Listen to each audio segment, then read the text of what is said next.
Michael, I was going to kick it off. This essay has been, it's been very important for a lot of us as a sort of follow-on to multidirectional memory. You've made the kind of, the big move, I suppose, has been to go away from talking about multidirectional memory as something that takes place between the marginalised, the dispossessed victim groups who see that the coming together of memory can allow a claim for justice, often in a non-competitive manner. In this, you create a new archive, you describe it as an archive of implication.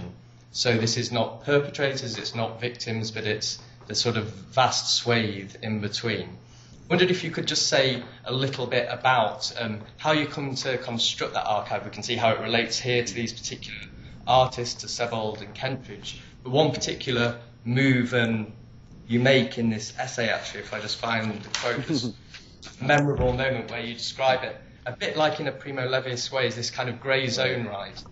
Use the phrase, it's a more complex and uncertain moral and ethical terrain, a terrain in which many of us live most of the time. I wonder if you could say a bit about, the ways in which we might find ourselves within this archive that you've created. Right. Okay. Thanks. That's a great question. I think a good way to start things off. Can everybody hear me? Is that okay? Let me know if just signal if that becomes problematic. I remembered when after I'd agreed to talk to you all that this started out as a lecture that I gave at Leeds several years ago as part of a conference on multidirectional memory that Graham Huggin had organized. So it's kind of nice to return, I guess, to discuss it further. I remember that as a really nice occasion. And I always like to come to Leeds, so even virtually, I guess that's a good thing too. So this was really an early piece. I think probably the first piece that I wrote where I started thinking about this notion of implication and the implicated subject. And so some of the formulations I would probably nuance a little bit and present a little bit differently. Though I think the basic idea is still there, and I think the two examples are still ones that I would certainly put into this archive of implication, as I call it there. I'm right now, I was supposed to finish a book with this title, The Implicated Subject, a couple of months ago, but life intervened in a way that has slowed me down considerably. But eventually, hopefully before too long, this will be a book. And certainly the Kentridge material will be in the book. The Sebold may not be in the end, but it's not, everything is not entirely clear there. But yes, what Matt just described is one of the fundamental moves going from multidirectional memory to the implicated subject, which is to shift from really it's a shift of perspective in a certain sense, though some of this can be found, I think, in the book, in Multidirectional Memory, the book as well. So a shift in perspective from a victim perspective to this other space, right? Not simply from victim to perpetrator, but to some kind of in-between space or space beyond that binary of victim and perpetrator. And it's certainly true that Primo Levi is important to thinking about that space. It's certainly an important reference point. And actually recently, the most recent thing I wrote that was new was a piece on the gray zone. And so I have been trying to think about that, the gray zone, and how it relates to what I'm doing. I think it's also a little bit different because the gray zone is particularly, that essay, Levi's thinking there, at least in that piece, is concerned with the way that victims become complicit in the system that is oppressing them, right? So he's talking about a very specific situation, which is the situation of the lager, right, the camp. And he's looking at the way that in the construction of this system by the Nazis, right, they are drawing in, really coercing, I think is the proper word, prisoners into the operation of the camp, right? Whether as capos or as Sonderkommando. I don't know if there's been a lot of discussion there of the film Son of Saul, but certainly that's a really, a great, powerful, I guess, illustration of this space of the gray zone, the Sonderkommando, mostly Jewish prisoners who were, forced, I would say, coerced in any case, to take part in the killing process, right? To work in the in and around the gas chambers, and in the expropriation of the prisoners who were being brought in. So Levy is interested in the gray zone, in this space that's opened up by this system of the camp, a system of domination and oppression, which solicits the collaboration of prisoners, of victims. I'm interested in something ultimately a little bit different, though Levy remains an inspiration. I'm interested in the way that those who are not victims already, but are in fact members of the dominant society, are themselves implicated in that system of domination without necessarily being direct perpetrators. So I would be interested, and it's not that I don't think Levy understands this and is interested in it also, but in that essay at least it's not what he addresses. I'd be interested in what about the factory owners who are drawing on Jewish slave labor or other slave labor from the Nazi camps? What's their relationship to genocide? What's their relationship to the Holocaust? What about the townspeople living around the camps who see what's going on, who understand what's going on, who may have certain kinds of economic or other relationships with either prisoners or guards or what have you, who are part of the larger context in which this system has been established without themselves being responsible for establishing that system? And that would go more broadly then to the non-Jewish German populace, right, during the Nazi period, people who we couldn't describe as perpetrators, I wouldn't want to describe as perpetrators, but who are clearly implicated in the system in various ways, or many of whom at least are clearly implicated in the system in various ways, and are not only implicated but are also beneficiaries. And I think the concept of the beneficiary is a really important one for thinking about this terrain of implication. And that's, I think, to refer to the essay, I think that's part of what Kentridge is always interested in. What is the status of the white South African as beneficiary? And that's a term that's been used by different people, of course, but one of the important versions of that comes from Mahmoud Mamdani, who, in writing about South Africa and apartheid and the end of apartheid and the Truth and Reconciliation Commission, talked about the ways that the TRC was not able to address this question of the beneficiary, right? The TRC was interested in giving victims voices, which is obviously important, to a certain extent in trying to get perpetrators of violence to come forth and to admit their crimes, their participation in apartheid. But what it really left out, as Mamdani argues, right, is the vast population of white South Africa, and not only white South Africa, it gets more complicated, I think, that benefited from this system and participated in it without necessarily becoming an active perpetrator, right? So that's already, I've spoken a lot, but maybe just to add one more thing. I'm interested, and you can tell this, I think, especially from the Sebald part of the essay. My notion of the implicated subject and of implication has what I'll call a kind of synchronic dimension and also a diachronic dimension. That is to say, I'm interested both in the way we are implicated in things that are happening now, right? In other words, synchronically. And in some ways, that's not the gray zone, if it were, that's right. That's a system that's happening synchronically, or let's see, the relationship between German society at the time and the perpetration of the Holocaust or other Nazi crimes. That would be the kind of synchronic dimension, how to think about people who are implicated in things that are going on right now.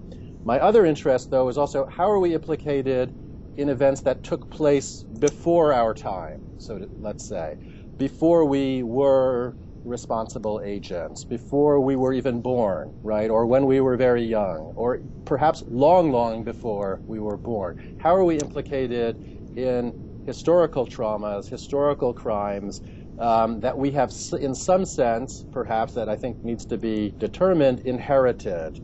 Right, we've inherited some sort of responsibility for the past, and so that would be the kind of Sebald example, right? So Austerlitz, I assume many of you have read Austerlitz or are familiar with Austerlitz, right? It's a novel that is about Austerlitz, who was a Kindertransport survivor. In other words, he was sent by his family to the UK in order to save him from the Holocaust, or what became the Holocaust, and he sort of represses, forgets, doesn't really know that history, and only rediscovers it later.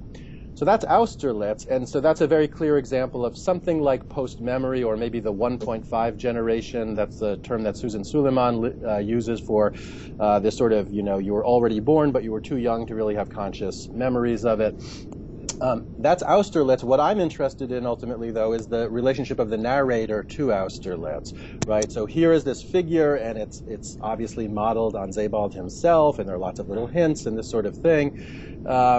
A figure who was born after the war, I think it's after the war, in any case grew up after the war, eventually leaves Germany, and then finds himself implicated in this history nonetheless. And it's that relationship of implication of this post-war generation German to the events of the Holocaust and to the story of Austerlitz in this case, that to me is another example of what I'm calling diachronic implication, right? How we're implicated in events that came before us, so that we didn't participate in because we couldn't have participated in them because they happened before we were born or when we were too young to actually participate.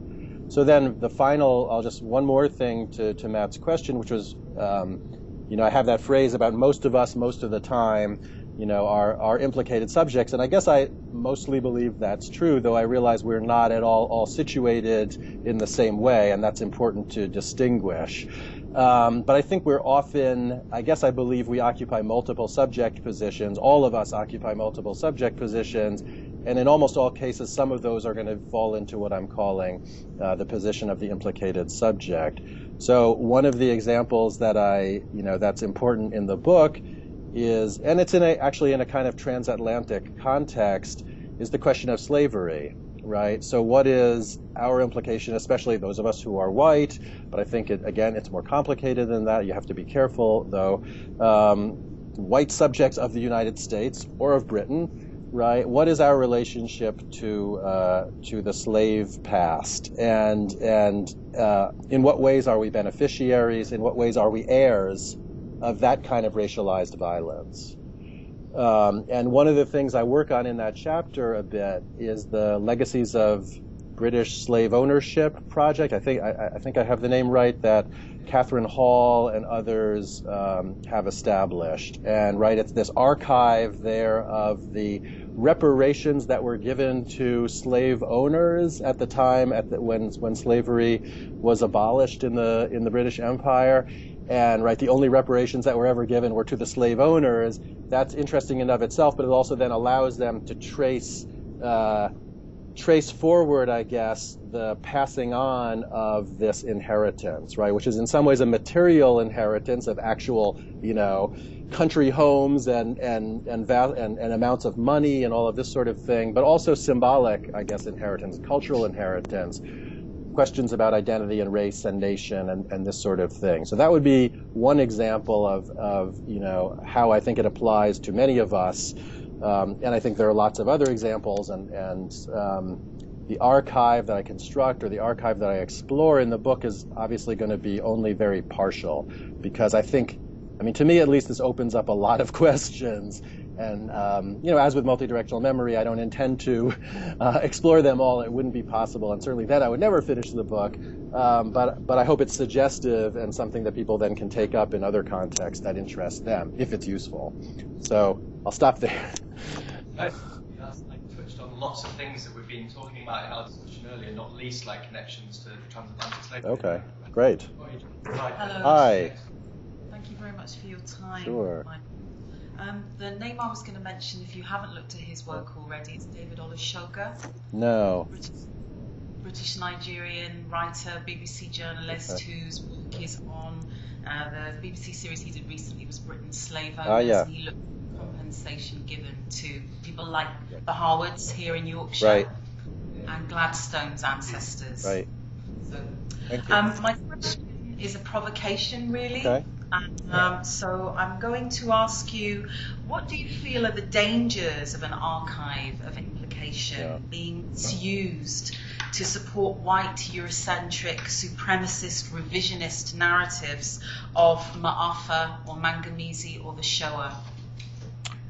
Could you say a little bit more about how you see that happening? Well, I guess my note was that by suggesting that we're all in this together. Right. Yeah, no, and like I said, one has to be a lot more careful than that. I'm not suggesting that we're all in this together or that we're all in this in the same way, right? I think this calls for a kind of differentiated account, and I think it's tricky terrain for sure, and so I think. You have a writer like Carol Phillips, right, who was also a Leeds, I think, from Leeds himself, and he's somebody who has explored, let's say, African complicity in the transatlantic slave trade, and I think that's a topic that can be discussed, that's important, what have you. That's not my project, I have to say. I mean, in that chapter, for instance, I am thinking especially about white beneficiaries of this history. So I'm not saying that, I'm certainly not saying that African Americans or black British people are in the same position at all today as beneficiaries of this history. So no, I think it calls, I think in Archive of Implication, is there a danger in overgeneralization and lack of differentiation? Absolutely there is, right? Absolutely there is. But that to me is not a reason not to pursue the questions. It's a reason to pursue the questions more carefully, in a differentiated fashion, with attention to cross-cutting demands and cross-cutting, let's say, positionalities that people occupy in the wake of events. I mean, I think, like with the Levy essay on the gray zone, you're getting into very tricky territory, right? I think that's a provocative essay, and it's a disturbing essay in a lot of ways. And I've heard people respond when I presented on Kentridge. I've had people say to me, "This is really anti-Semitic." Right, here is this, Jewish industrialist, et cetera, which seems to play into, certain kinds of anti-Semitic tropes, certain anti-Semitic rhetoric. I see the danger of that, right? I can understand that kind of response is provoked, but I also think it's important to go there in a certain way, to at least raise these questions and try to explore some of these issues. If I could deflect slightly into another context, to talk about how I try to address this. Another project I'm working on, which is, I think, related to this, has to do with immigrants and Holocaust memory in Germany. And the question there is, and I think this is relevant to questions about slavery in the U.S. at least, and I assume in Britain too, how do, racially and religiously marked immigrants, how are they supposed to respond to the memory discourse, the taking of responsibility for something like the Holocaust in the German context, right? On the one hand, in order to be German, it is said you have to identify with this past, you have to take responsibility for this past. At the same time, these are people who are not considered German, right? Who are othered, who are kind of pushed out from a notion of German identity in all sorts of everyday ways and other ways.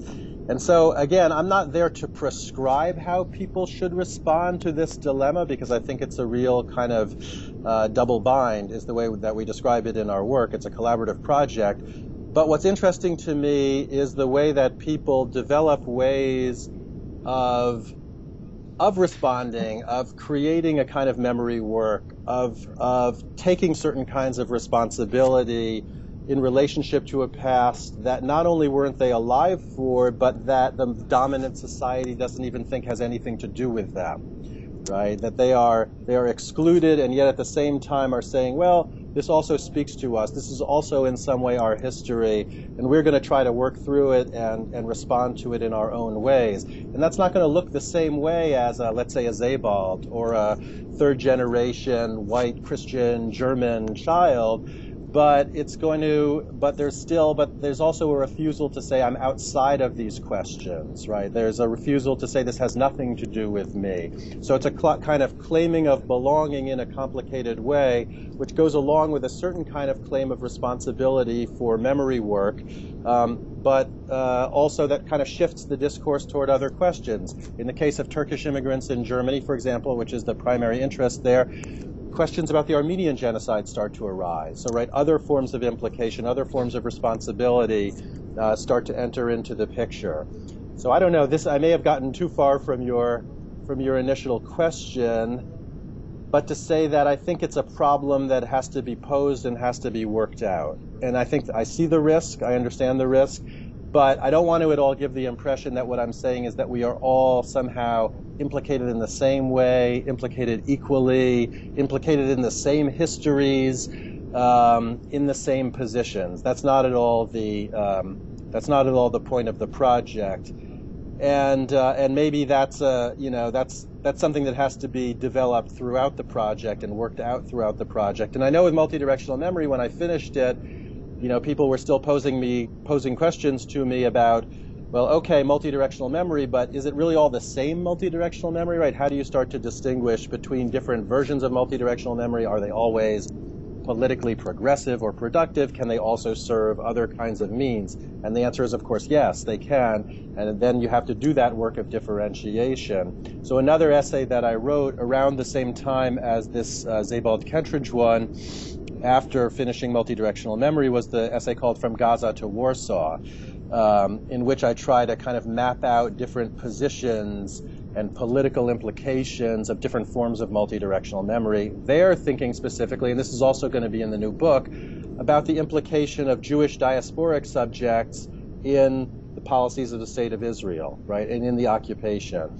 And so there's another example of a kind of synchronic, I think of it mainly as a kind of synchronic implication.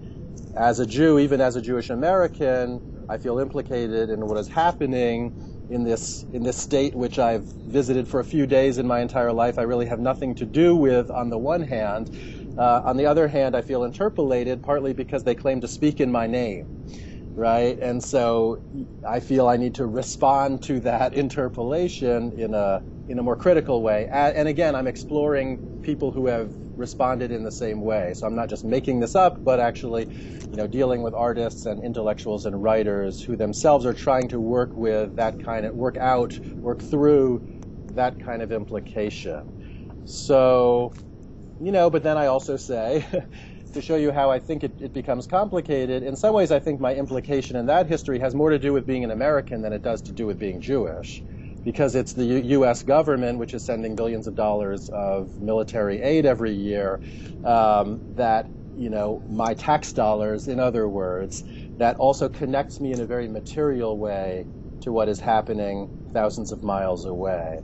So, I don't know if that fully answers your question, but it was a good question and a hard question, I think.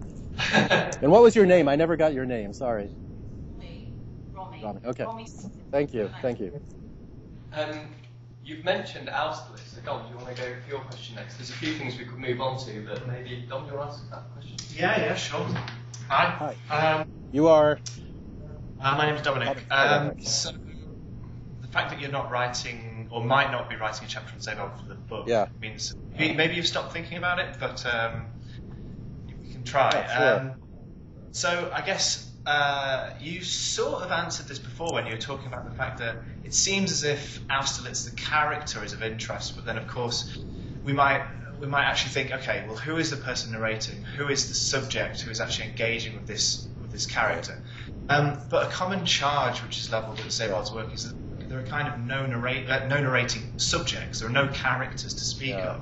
So he's a sort of vessel, or like we said earlier, a sort of conduit, or even a ghost for certain ideas or themes or plot progressions. So I guess the question would be how do you implicate a subject who might not even be a subject in the first place, who might just hover above the text? How do you embed that character in the text if they're not even a body? So yeah, I'm going to sit down because it's Okay, Thanks, Dominic. That's an interesting question. And you're right. I mean, Sebald hasn't been in the forefront of my mind recently, but he's always of interest. I mean, I find him always of interest. And that is a good question. And let me see if I can do anything with it. I mean, I do think in some ways my reading of Sebald there goes a little bit against the grain of what a lot of people would say. I mean, along the lines of what you're saying, or to maybe even put it a little bit more sharply, there's a kind of appropriation of Jewish history you could also argue is taking place there, because there does seem to be a strong identification with the figure of Austerlitz that is staged in the book. And so a risk there, maybe a different risk from in the previous question, but maybe related, a risk of taking the place of the other, right, whose story you are implicated in. So I think that risk of appropriation, so the risk of lack of differentiation would be the one that we just talked about a moment ago. Here, I think it's another slightly different angle, which is it's a risk of appropriation of the history of victimization by a non-victimized, sort of majority subject. I think that's a risk. Maybe that is what happens in Sebald's work. I'm not sure. I feel like in Austerlitz, there is something a little bit different going on. How would I argue it? I mean, yes, he is sort of ghostly. I think that's true. And yet, to me, and there is a kind of, in favor of the appropriation argument, there is a kind of melding of the voices that this is one of Sebald's main techniques, where sometimes you forget who's speaking, right? Because there are no quotation marks, and one thing runs into the other, and things are multiply framed. He said that, she said that, et cetera, et cetera. So there is a kind of slipperiness between different subjects that Sebald stages and uses, and I do think that is a potentially, risky, let's say, maneuver, though clearly very deliberate on his part as well. In this instance, and I guess I don't talk about it in the essay, which is slightly strange to me, but I guess it's something that when I teach it, I try to bring out. But there are very small passages, but significant passages, where there is a kind of auto-reference to the narrator himself. And again, he sounds a lot like Sebald. There's actually this one moment when he's wandering around, I wanted to write about this but never did, where he's wandering around Theresen, right? And you see this he shows this shop window, and you see this reflection, and you can see this ghostly presence of Sebald himself, right? And the picture, he's recognizable, and yet, not quite there either. But in these sort of small passages, he traces a kind of mini narrative, or there's a kind of implicit narrative of a subject who grew up in the kind of stifling conditions of early post-war Germany, when there really was no taking responsibility, there was no working through the past, and that he fled this, right? And that his exile is partly a kind of running away from this post-National Socialist condition in which he grew up. And therefore, I think at least implicitly, the search that he is on, which in some ways echoes and mirrors Austerlitz's own search for his past, is to me a form of grappling with that implication, which in some ways he's in exile from, but still finds himself drawn back to again and again and again. So yeah, I think you're right. It's not a full subject exactly, and maybe that's important to think through. And the sort of somewhat strange association I had, and maybe it's because I just saw it, was again with Son of Saul. Because what struck me about that film, and again I don't know if people have seen it or not, is you think it follows really closely, right, this Saul, this Jewish Sonderkommando prisoner in Auschwitz.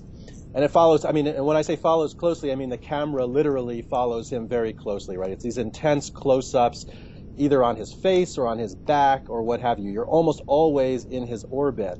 And your first thought is, I think going into the film, and even sometimes people have talked about it this way afterwards, we're seeing everything from his perspective, right? But that's actually not true, because mostly what we're seeing is him, right? We're seeing his face. That's not his perspective, it's almost the opposite, right? Or we're seeing his back. He's blocking from our view what he actually sees. And so what struck me there, so what's he doing, right? What is the director doing in that case? I think he's creating a kind of ghostly presence of an implicated subject, or at least that's the way I would want to argue it. And that is us, right? That is us as viewers are drawn in not to the position of the Sonderkommando specifically, or certainly in any case, not into Saul's position, but into proximity to Saul, right? Into a kind of physical, visual proximity to Saul, where we don't see exactly what he sees. We see him sort of, we see a little bit of what's going on, but he uses this weird, very, I don't quite know the, very shallow focus, I guess, so that really all you can see a lot of the time is him, and then these blurry images of corpses and what have you around the outside.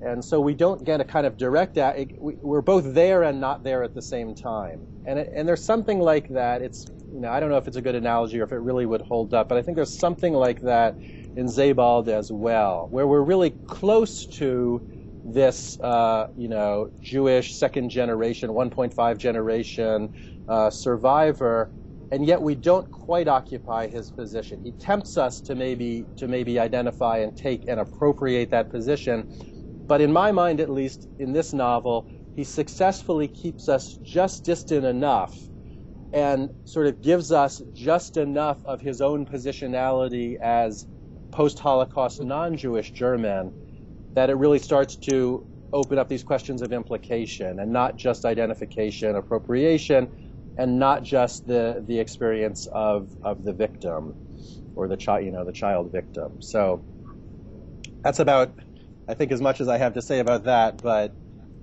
yeah, thanks. It reminds me in terms of interpretation of Martin Amis's novel Time's Arrow, where it's like kind of consciousness that's spectating on, the lead character, but is not one and the same. It seems a similar kind of technique. Right, and there you have the kind of even stronger, or different kind of alienation effect of the reversal of time, which, then both draws you into the ordinariness of this figure, but also keeps you a bit distant from it. I think that makes sense, yeah.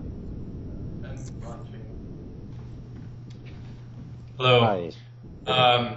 So I'm interested in your relation to trauma theory. Okay. And so one of the things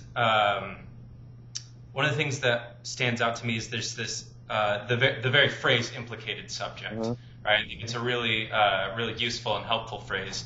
But I'm also I guess I'm wondering to what extent you see this arising from the type of psychoanalytic deconstructive trauma theory. So, for example, one of the most quoted phrases, I think, in Caruth's experience, right, is that history is the way that we're implicated in each other's traumas. So, basically meaning, right, that trauma casts us all as implicated subjectivities, or in maybe her argument, more a deconstructive view of trauma allows us to read subjectivity as always implicated. Now you're using that phrase, but you're doing something different as well. And it seems that you're also trying to situate trauma studies as a critique of capitalism through how you're looking at the implicated subject. So I'm just wondering if you could talk about the relation between your use of the phrase implicated subject and Caruth's very influential, the type of deconstructive idea of trauma and implicated subjectivity. Thanks. And what was your name? Ryan. And you're not from Leeds, are you? No, I'm here doing a PhD with Sam. Right. Thanks.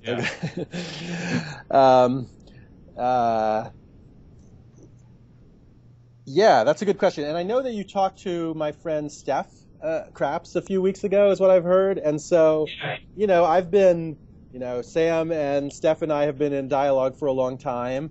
Or we were in dialogue a long time ago. Maybe that's a better way to say it, but continue to be. And I've been influenced a lot by Steph's critique of Caruth, I have to say, which you guys are probably familiar with and maybe talked about. And I do think that's a powerful critique. At the same time, I think I've always maintained a bit more sympathy for her, or for her, for her perspective. It's not really about her, of course. But yeah, you're right. I mean, that phrase in some ways, it's one that's in Caruth, and it's an important one in Caruth. And I do think I'm trying to think about it a little bit differently. I mean, one of the things that struck me is actually how often, and maybe it's not surprising, it's one of those things where once you start looking for it, of course you find it, right? But the word implicate, or forms of the word implicated and implication, show up all over these kinds of texts, right? Or the kinds of theory that I take it we're all interested in, whether it's about trauma or memory or what have you. You know, it shows up at a certain place in Mariana Hirsch's work on post-memory. You know, I've sort of tried to accumulate a few examples. I don't have them all at the tip of my tongue, but it's definitely a word that comes up all over the place, and I think for good reason. But what struck me is no one has ever actually really stopped and thought about it very much, right? Like what do we mean when we say implicated implication? And not that they should have, but like, so this is, in some ways, my project is to tease out what is sometimes implicit in these kinds of uses of implication. So in terms of Carruth specifically, that phrase, implicated in each other's traumas, and, you know, you could certainly go the route that Steph has gone and say, well, you know, she doesn't actually do that, right? She doesn't actually follow through ultimately on the kind of cross-cultural potentials of that notion of implication that she draws on there, because she sort of ends up reproducing to a certain extent a kind of Eurocentric archive. You know, that's part of his critique. His critique is probably more nuanced and more complete than that, but that's one angle that you could take. My angle, I guess, would be a little bit different, and it might focus on that phrase, in each other's traumas, because I guess what I'm interested in is not just how we're implicated in each other's traumas, though that might be true, but how sometimes we're implicated in let me see if the shift in language here works, in other people's traumas. In other words, I am not traumatized by the Israeli-Palestinian conflict, right? Or the Israeli occupation of Palestine. I'm angered, I'm outraged, I'm saddened, I'm depressed a lot of the time, etc., etc.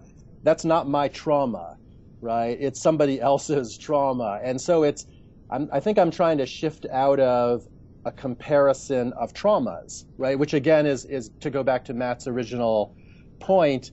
You know, I think in multidirectional memory that was a little bit closer to the project. But now I'm interested in, let's say, histories of trauma or histories of violence and exploitation that produce trauma, but not always for all of us, right? I mean, again, we're beneficiaries. You know, how are we beneficiaries of other people's traumas might be a way to rephrase Carruth. And I'm not trying to do it in a mean way. I mean, I think her project is an important one. I'm not saying that project isn't important, but it's not quite the project I'm working on now, I guess, right?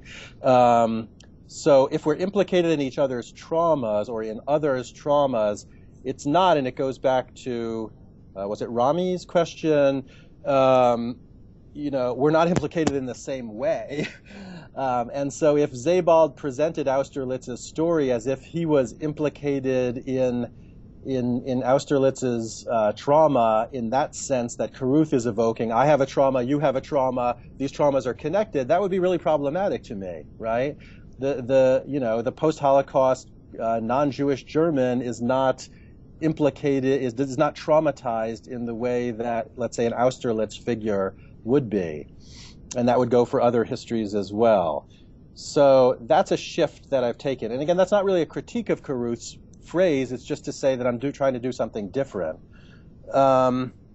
Psychoanalytic trauma theory, I mean, you know, I think I engaged with that with the most probably in my first book, Traumatic Realism, and then to a certain extent again in Multidirectional Memory from a slightly different angle. I'd say it's part of my formation, as is deconstruction and deconstructive approaches to reading. It's part of my formation, and I would never deny it, but it's not the dominant, I don't think it's the dominant, you know, those are not the dominant tools I'm using today, or at least not consciously and explicitly. You know, I think they're so internalized that they probably are always there, but it's not my project, right? My project is not a psychoanalytic project. I don't think of it as a particularly deconstructive project, though I have learned from and probably continue to draw on deconstruction. I would say there, now that I'm speaking, the interest in deconstruction would probably be through the concept of complicity. Because one of the lessons I take from deconstruction, and that's sort of filtered through Spivak, and then Spivak's student Mark Sanders, who's written on South Africa, probably some of you know his work on complicities, right, is a notion that, that one of the important, I think one of the important lessons of deconstruction is that we're inside the structure, right? You're not outside the structure, you're inside the structure, and you're trying to dismantle from within. And you're sort of necessarily trying to dismantle or to engage from within. And so when I teach deconstruction, that's one of the lessons I always try to draw out of it, that this is partly about, about what it means to occupy systems and structures of hierarchy and domination and try to work from within them to undermine them. So, and complicity is a term that is obviously related etymologically to implication. They both have that notion of folding in.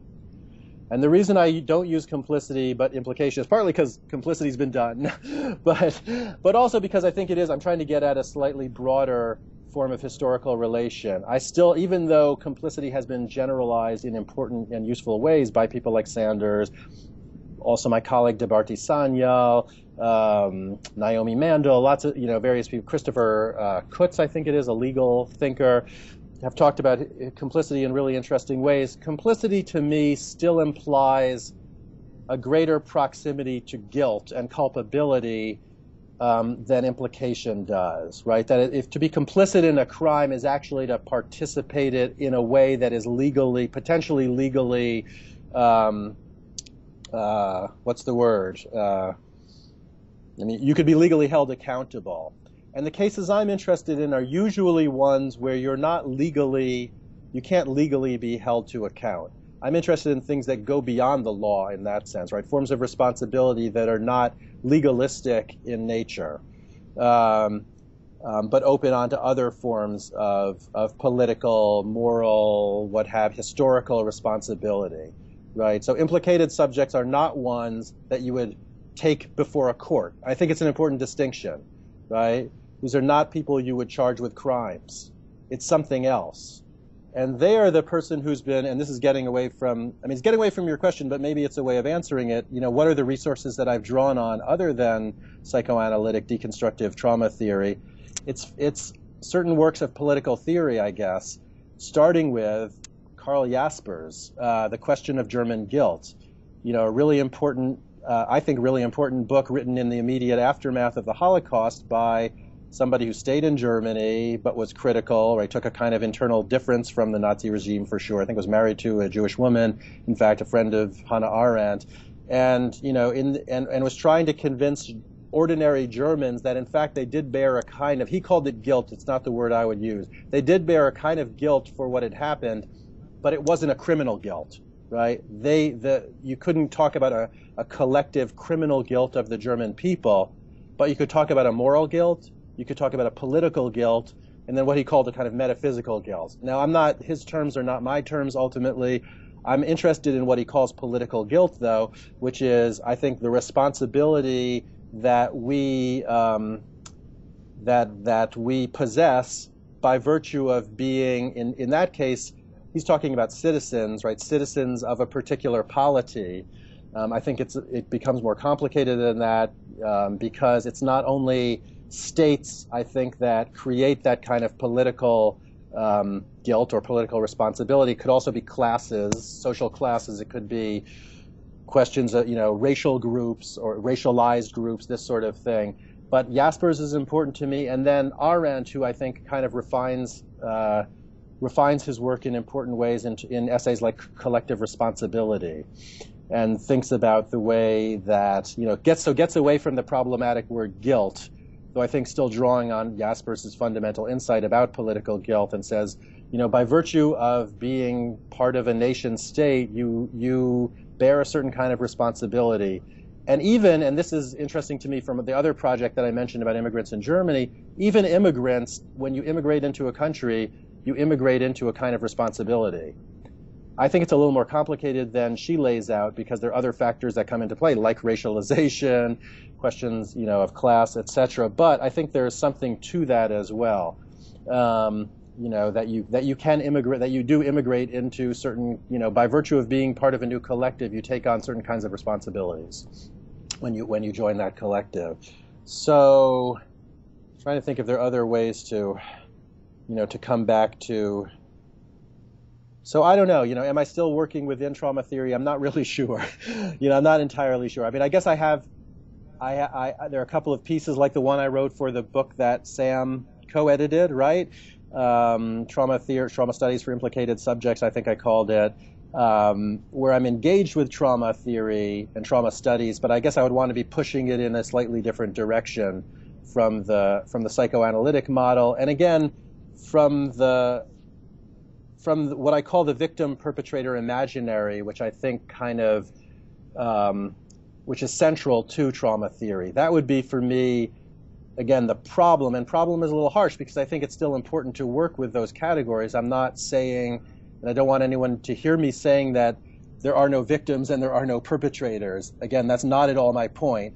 My point is to explore something else, that is in proximity to those categories but cannot be made equal to them. And so, yeah, in some ways I'd want to push trauma theory to think about these other kinds of questions. But my project is not to revamp trauma theory. My project is to think about historical and political responsibility. That was a really helpful answer, because we were talking also quite a lot earlier about that distinction precisely between implication and complicity. Yeah. Okay. Okay. Good. Looking for time, Michael, we're kind of pretty running. Oh yeah. Maybe I could. I don't know. Yeah. If there's anything else burning, I have 5 more minutes, but which I'm happy to stay for. Feel free to give a brief answer then. Sam was going to ask one more, but if you don't have to expand at length. I'll be happy to give Sam a brief answer. Okay, hi Michael. It's a kind of comic question now because I was going to point out a passage in your essay that uses the term complicity rather than implication. So on 51, about 2/3 of the way down, the middle paragraph. Let me find it. Okay, I got page 51. Right in the middle, after Eisenstein's strike. So while the signature use of so what I'm thinking about is what you nicely drew out as the differences between implication and complicity. Right. But I'm also wanting to introduce, and I very much respect the shift towards the thinking about political implication rather than perhaps ethical implication, which would be the Caruthian model. Right. But what I want to introduce to discussion is the notion of aesthetic implication. Okay. Because I think this is one of the most powerful bits in the essay, is to think about Kentridge and how his own art is an act of implication. Right.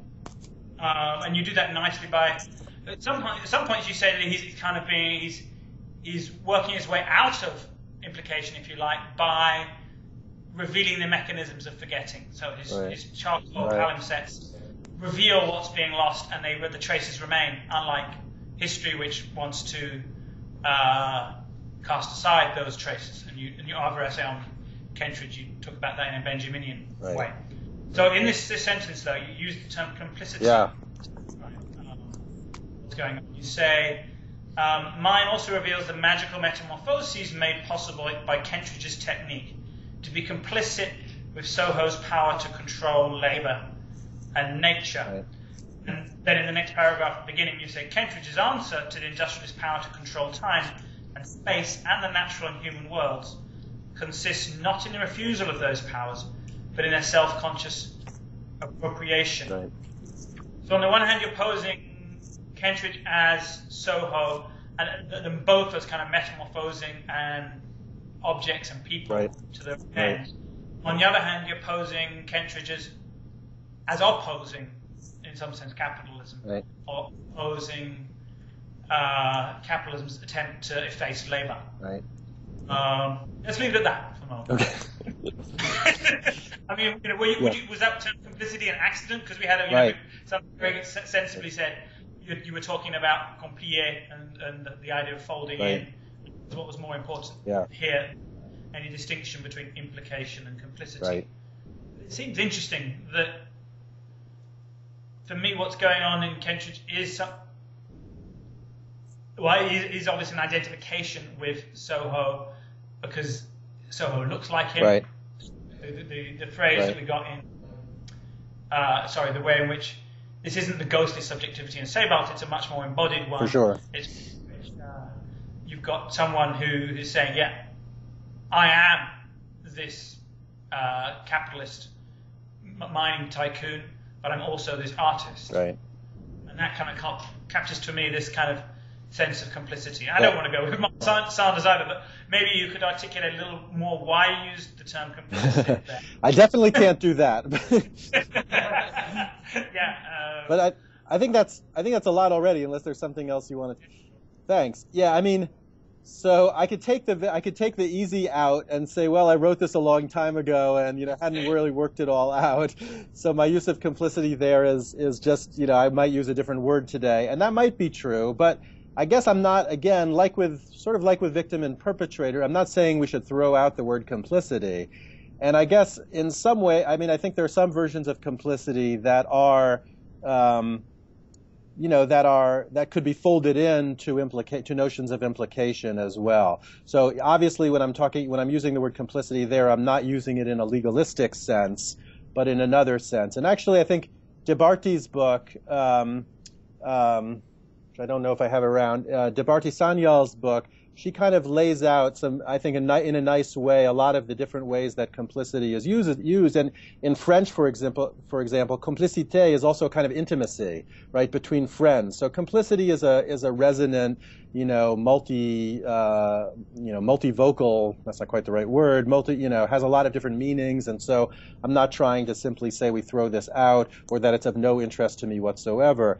I mean, here, I might even be tempted to say that it's a stronger term and maybe it's the appropriate term for what Kentridge is trying to explore.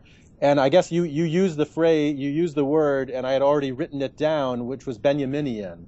And so I think here I'm thinking of something, I think I'm thinking in Benjaminian terms, the notion of the document of culture, which is always a document of barbarism. So a kind of fundamental complicity between aesthetic production and forms of violence, whether via capitalism, et cetera, et cetera. So I think there is a kind of Frankfurt School, Adorno, Benjamin angle to that notion of complicity as I'm using it there, and what you called aesthetic implication. So I'll have to think a little bit more about if I'd still want to use that word or a slightly different word.